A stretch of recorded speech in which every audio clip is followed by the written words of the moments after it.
absolute liability. These offenses are very difficult because they do not have the defenses that strict liability has. Once the prosecutor proves their case beyond a reasonable doubt, you cannot bring up a defense of due diligence or a reason. There's no mindset for it. The number one absolute liability offense that always causes problems is this: speeding. If you are doing 61 in a 60 zone, 1 kilometer over the limit, you have committed the offense.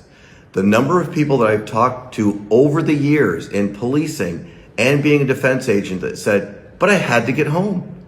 There was absolutely nothing I could do.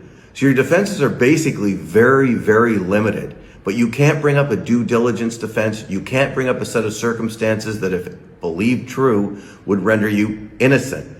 Effectively, I've even had an issue where I've gone to court, somebody has taken a loved one in the car and gone excessive speeds.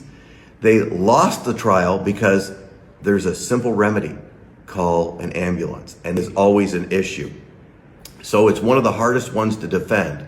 The only way you can defend a speeding charge is if they got the wrong person. That's about the only defense you have out there. You only have certain number of things you can bring up as a defense, but you do not have due diligence available to you when it's an absolute liability offense. And speeding is one of the biggest ones that's there. Unfortunately, stunt driving is under the same category, which is when you're going either 50 kilometers over the limit, or in a town if you're going 40 kilometers over the speed limit. And that has massive consequences to it. We'll talk more about that in another video. Take care.